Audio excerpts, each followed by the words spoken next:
this is a live episode, which is becoming a little less rare than other times. So we're going to talk about the census and all that nonsense that's been going on about that, and about March for Our Lives, which happened last weekend, and a little bit about the omnibus spending bill, which I'm guessing a lot of you probably have already forgotten about already. So all that and more on this episode of Trend Chat.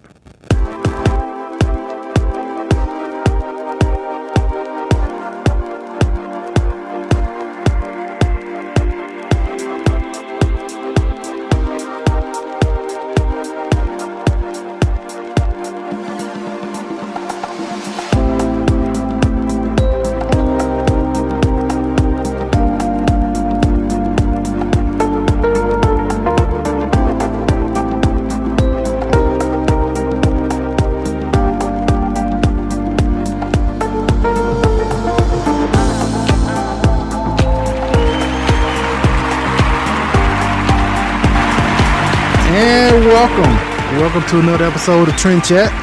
I'm your host, Brian Bledsoe. And if you want to connect with us, whether we're on Facebook, Instagram, or Twitter, it's all the same name, Trend Chat 24/7. And I write for politics.com. If you want to read some of my articles, just go to politics.com/author/Brian Bledsoe. And don't forget about the book, Politics: A Clearing Call to Political Activism, which is available on Amazon and Barnes & Noble, which contains over 300 pages of articles from contributors like myself talking about, if you haven't noticed already, I'm kind of grinning because I'm actually going to say more than what I normally say.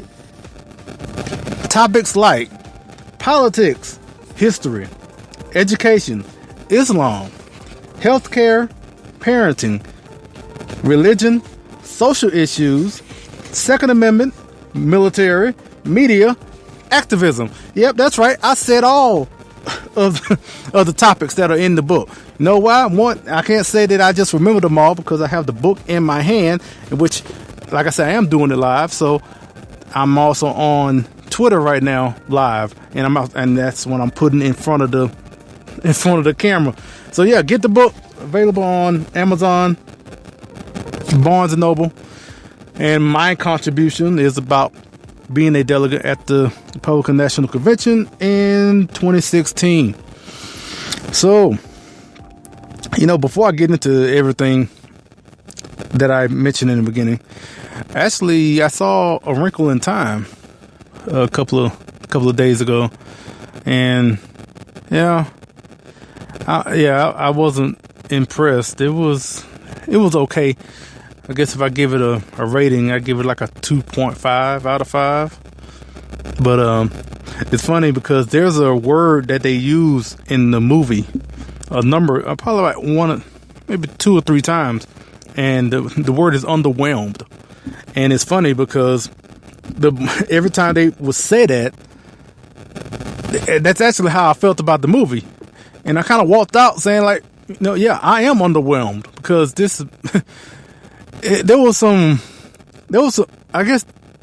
pacing issues as far as how the movie was kind of lacked in introducing characters in a way, but not so much I guess it's one of those movies, I guess, that you really have to read the book to really get it.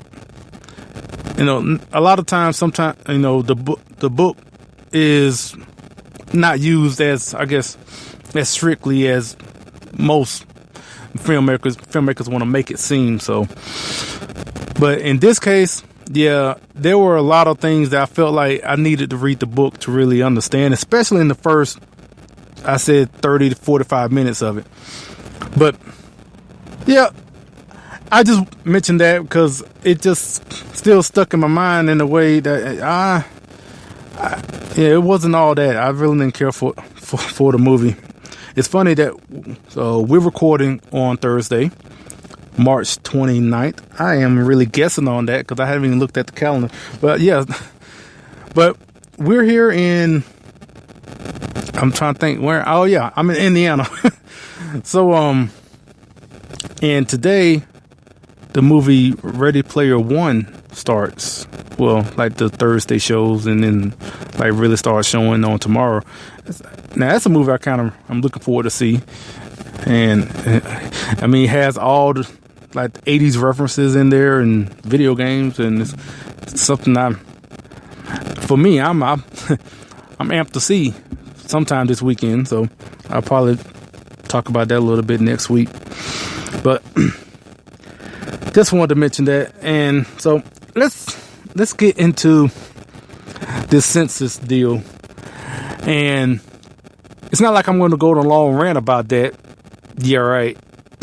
But I said that, but then next thing I know, 10 minutes been on past, and I went on and on about it. But I'm just going to say this from the beginning. Let me just put it that way: is that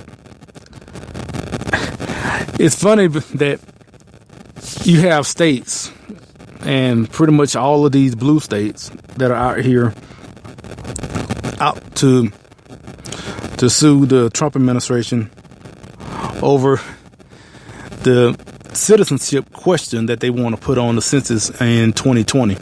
So if you don't know, the census is every 10 years. So we're coming up on it on 2020. And the Trump administration wants to add a citizenship question to it. And that right there just sent all the liberals into a tizzy. I mean, they just lost their ever-loving mind. I mean, how dare a country want to ask who's here legally? How dare you want to know who's here as far as who is here illegally and who are the legal citizens to get an accurate count? I really can't believe. I can believe it, but it's just absurd that this argument from the liberals that want to make it for why this is either some sort of suppression or oppression, whatever word they're going to use, as opposed to the fact of wanting to have an accurate count of the legal citizens in this country.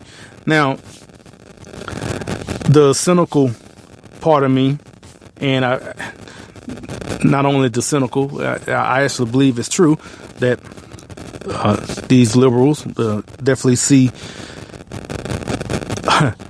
a lot of harm coming to their districts or whatever plans they may have for the future when it comes to if you have to count all the legal citizens. Because I know we were talking about California, where they gained 5 House seats and 5 electoral votes because of the census in 2020. And so if you have this citizenship question in the census, there's a possibility they might lose a seat, or maybe 3 or 4. Which, actually, I don't know why they feel that way, honestly. And I'll tell you the reason why. Because let's say, all this blows over and the citizenship question gets added. Okay, progressives lost whatever court battles they're going to put the Trump administration through, and they lose, and the citizenship question is put on the census. Even if that happens, I'm just saying, why if someone is here illegally will all of a sudden feel the urge to answer that question truthfully? Why now? I mean, I'm going to make a very general statement, but I'm pretty sure, especially if you've been here legally for a long period of time, I'm pretty sure you've been lying about something already. And the longer you've been here, you've probably been lying even more about something. I'm not saying you just lying about everything, but at some point you have to be lying about something, to whether it's getting a job or whatever. So I don't see why in this case, given the fact that if they do, maybe as far as it coming back to them, as far as being tracked, or maybe it might get research. I really don't know that much as far as when it comes to the census, but I'm just looking at it just from the fact of, what's really stopping them from just lying about it and just saying yes. Now, if they answer yes and get caught, or have to go through a whole bunch of a lot more legal issues. Now, then I guess the next step for them, or the next choice is either to not even get counted at all. They just don't even fill it out or something like that, which also will hurt progressives. They will hurt progressives a whole lot more than they hurt, Republicans, especially when it comes to the people who are here illegally. So I'm pretty sure they're going to fight this as much as possible. Going to try to take it as, all the way to the Supreme Court they can, because they definitely don't want to lose those votes. And I'm saying it right now, it ain't about, trying to be empathetic or sympathetic to immigrant communities. No, it's all about the votes. That's what it comes down to. The votes that they know they're going to lose if they know that the people who are here illegally would either not even fill it out because they are here illegally and don't want to have don't want to have ICE even knowing where they live or whatever like that, or they'll say yes, and who knows, by saying yes they may get caught, or anyway, they just know that strain that's going to be put on those illegal immigrant communities, because that's the community that's really, that is a really focus for them. It's not so much just being an immigrant, because liberals will just love to just talk about, they just put it as talking about immigrants in general and try to lump them all in. When we as conservatives talk about immigration as far as fixing what's going on with our borders, we're talking about illegal immigration, but they conveniently, take that illegal part out because they want to make it seem like, conservatives are just hate immigrants altogether. That's not the case, never been the case, and never will be the case. And no matter how many times they keep wanting to repeat that, that is not true. It's all about illegal immigrants, illegal immigration. That's what it's all about. And so, anyway, that I guess we'll see where this goes. Like I said, I'm pretty sure they're going to fight this tooth and nail, and I hope that it actually gets on the census, but who knows? I mean, we got all these activist judges basically in all these appeal courts, so I can easily see it going all the way to the Supreme Court, especially because this appeal court is going to rule in these blue states' favor, and just going to keep going up and up and up and all the way up to the Supreme Court. And I don't know how long it's going to take. Who knows? It might get expedited and may get ruled on next year, because it would be, very urgent to get a ruling on it, given that the census is in 2020. So yeah, that's all I gotta say on that. And look, it was about 9 minutes. So I guess that was a mini rant. I don't know, but before we get to everything else, let's hear from our friends with the Founder Project. Hello, Trend Chat listeners. If you like the Founding Project's Civics Education video series, Civics for All Ages, and our educational meme series, we think you will love our new website. Join us at thefoundingproject.com and be a part of the civics movement. The Founding Project is a 501c3 education nonprofit. Please join us today. So, last weekend, we had what was called the March for Our Lives, which, it's a nice, cute name, but it's another name I've heard a number of times from conservative outlets has called it the March for Our Lies, taking the V out, which I think is appropriate because it really is a lie that they are trying to portray out there as far as the whole, no matter how they want to frame it, how flowery the language and how else they want to make it seem like it's that the end game to all of this is about basically at the very end of it all, it's basically taking away our rights to defend ourselves.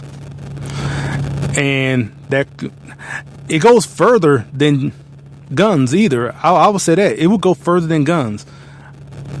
I know a lot of people want to take it there first and say like, what, they're here to take away our guns, gun confiscation or whatever like that. I would think it even goes further than that, because even after, if they would achieve that, then they're going to just move on to other weapons. Because it's not going to stop there. If you did take all the guns, there's still going to be violence. There's still going to be some atrocity, some tragedy that's going to happen. And whatever that device is used, or whatever weapon, then they're going to go to try to take that away. And it's just going to continue to keep going and going and going. But to go from where we at now to the point that if they succeed to even taking away quote unquote assault rifles, and if they even get that far, I think that it's a long way to go. But you can't blame them. They're still going to try, and then they're going to keep on trying. They're going to take advantage of every tragedy to further their gun control issue.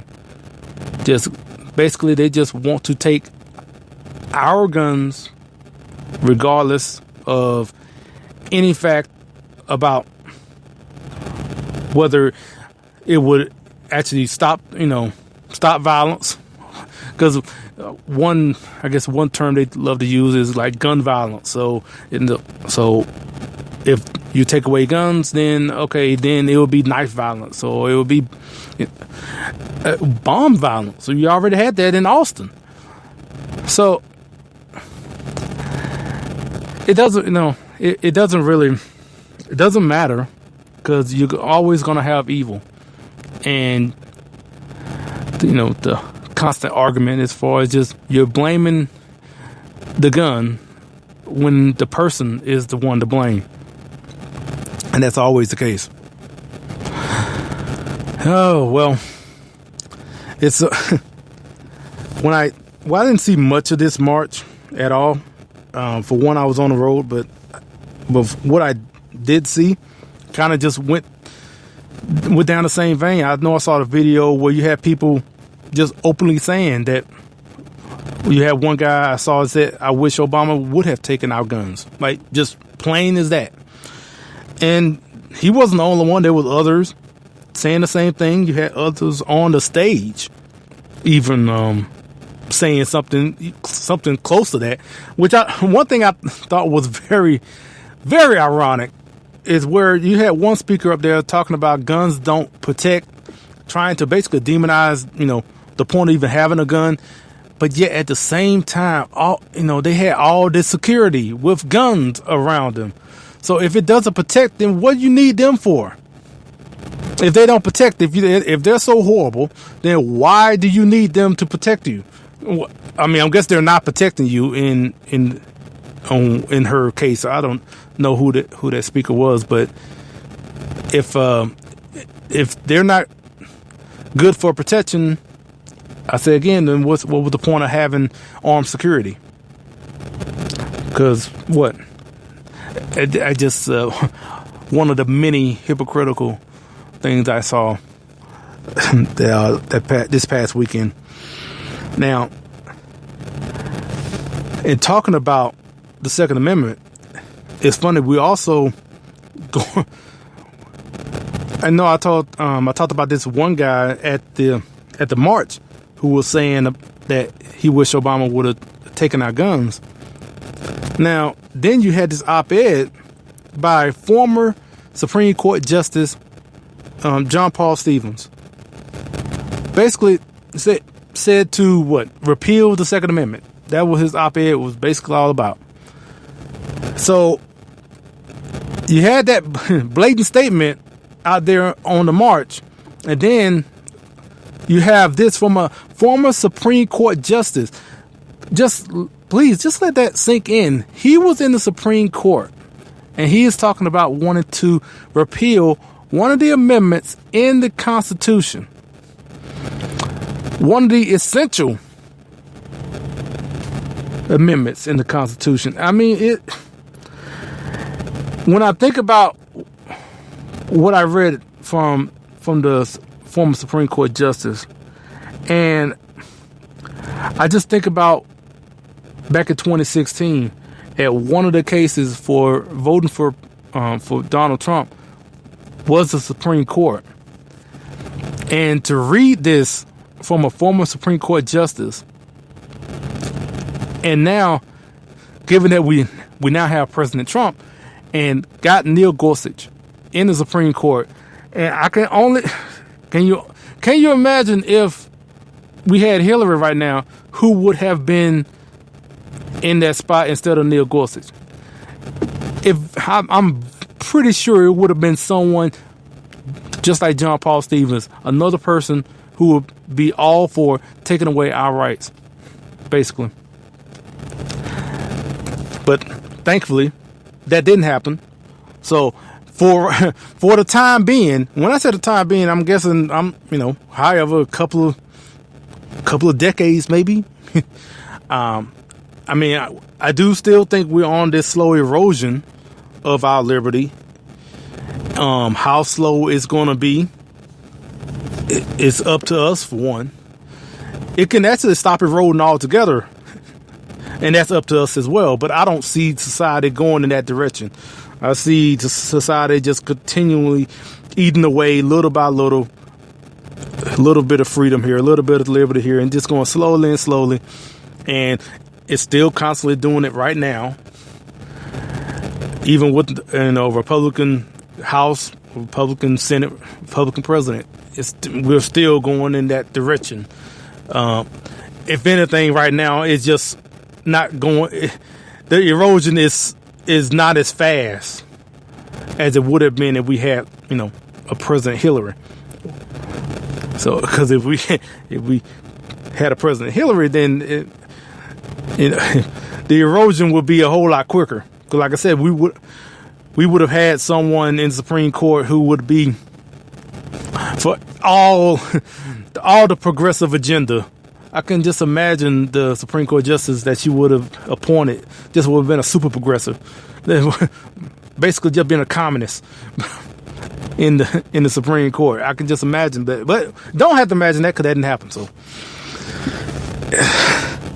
and it's funny because by reading that from John Paul Stevens, it actually made me feel better about voting for Trump.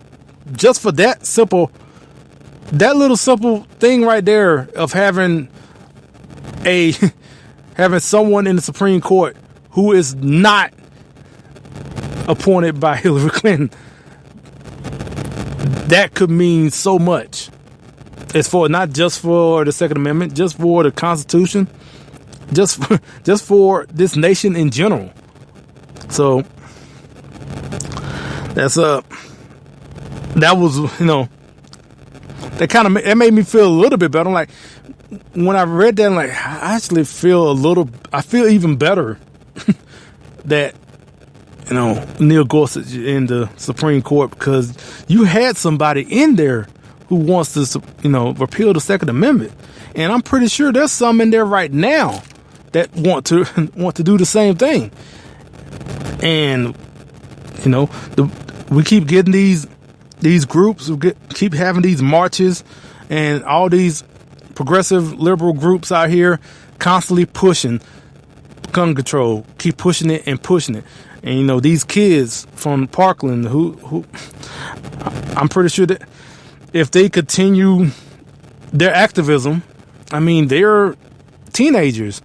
So if they continue on into their 20s, 30s, 40s, and 50s, they're going to be a thorn in conservative side for all this time. And just going to have to deal with them. So, whatever.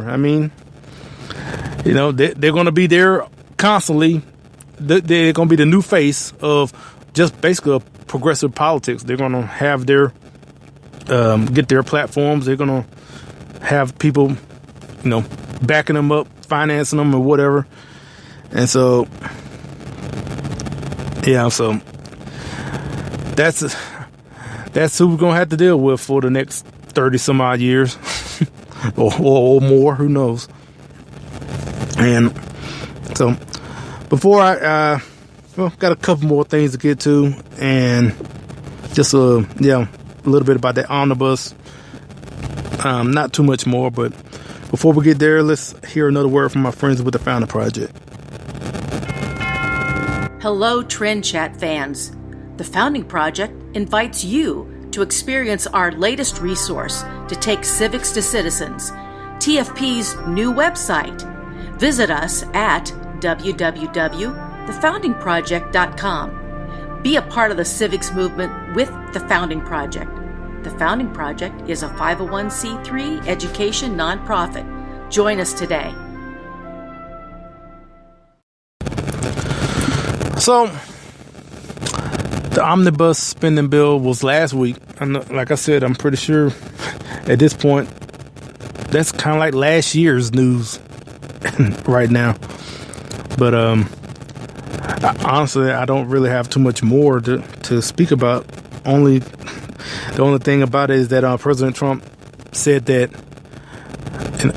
one, he tweeted about vetoing the bill, which that would have been great. I didn't think he was. When I saw the tweet, I was like, I believe it when I see it. And no, he didn't.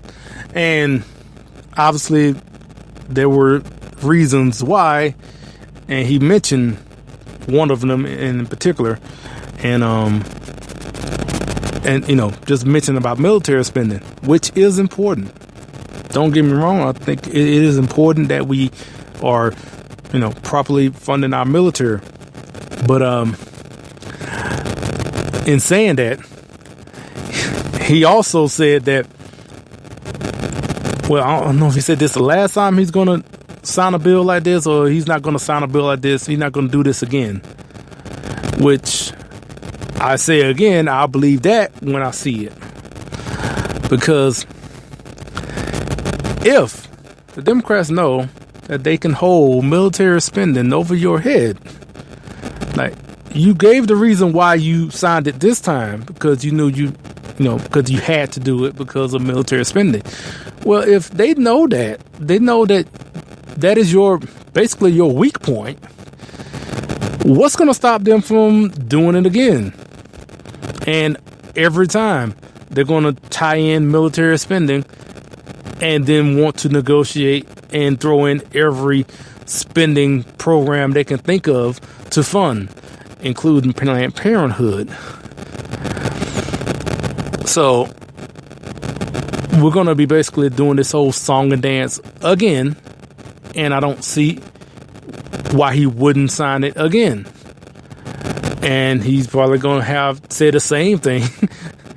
Well, we must fund our military. Well, there has to be a point where either you're going to say no and say, okay, you have taken this too far as whatever, spending proposals they want to bring up. Or you're just going to keep signing and just keep complaining about it. Like, oh, this is a horrible bill, or this is spending way too much. Well, if you really want to make a point about that, veto the bill. I mean, they're not going to stop until you make them stop. And like I said, if they know that this is your weakness, that, well, if we hold up military spending, then he's going to be forced to sign it, because he's got to do that. So, like I said, I don't know when the next one will be coming up. I'm guessing it'll be this time next year, and I'm guessing we're probably going to spend another this time was, I guess, 1.3. Wouldn't be surprised next year it'd be like 1.5, or man, who knows? It could be 2 trillion. Who knows? Next year, and it's going to be the same excuse we got to fund this and that, and definitely going to be who knows? It might be something like military spending again, or infrastructure spending, or whatever like that, and it's going to be this one thing that I want to pay for, that I like, and with that I'm going to pay for all these other horrible things in this bill, because I just have to do the one, which is military spending, which I feel like he could have vetoed the bill and could have gotten a better deal. But honestly, I don't think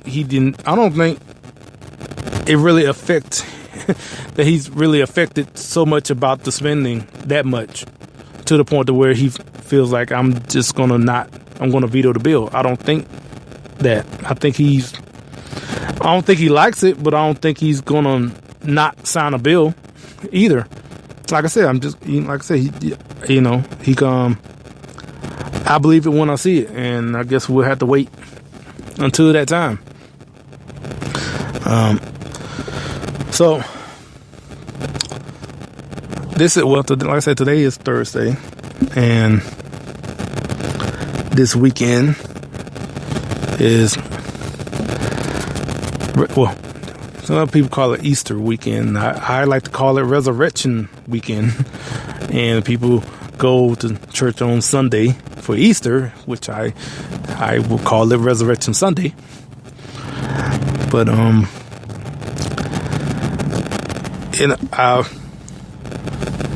for everyone who is going to church, and hopefully this is not the only time that you're going to church is this weekend, but if so, still go, and hopefully after that you would come back, and don't wait till the Christmas to come back, but I was we're pretty much, as far as talking about the topics and everything, pretty much, talked about everything. But I do want to mention right quick something personal, just quickly. So a couple days ago, my grandmother died, and it's actually another reason why I want to do this live, because if I try to do this and record it, and I know me, and even when I'm not, talking about something like this, I could, I would get flustered or something, or maybe I don't like how something came out, and I would just stop it and record over. So sometimes I can get kind of in my head as far as overthinking when I'm recording the podcast. And I know it would, if I'm going to talk about this, it was going to be even worse. So I said, I better do this live. But I mean, I'm not going to speak much about it. It just,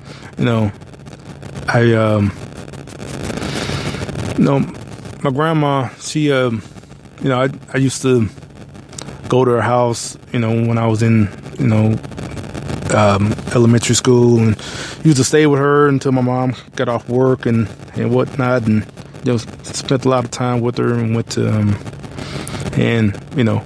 with her at that time she would be out in the garden and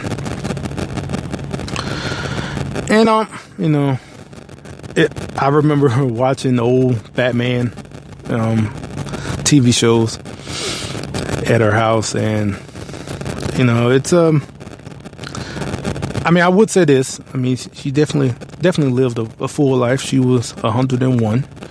So it's one. I'm just one thing I can definitely say, and also just thinking about with the upcoming weekend and Resurrection Sunday. I'm glad to know that she's not in pain anymore. I know she was definitely not moving as well in her later years, and that's one thing I rejoice in, and just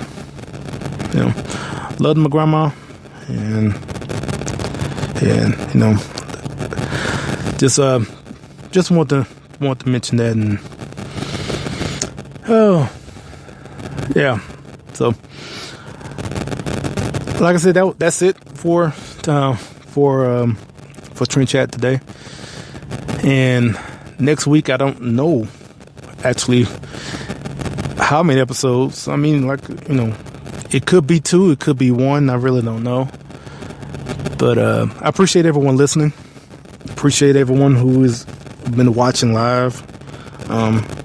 Well, right now, nobody's watching.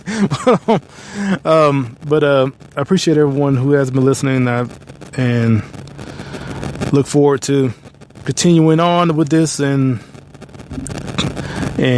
just taking it, doing this as much as possible, which is fun. As long as it's fun for me, which it is, it's fun just talking into this microphone. Just get stuff off my chest. So, yep. With that, appreciate again listening, and until next week, we'll chat with you later.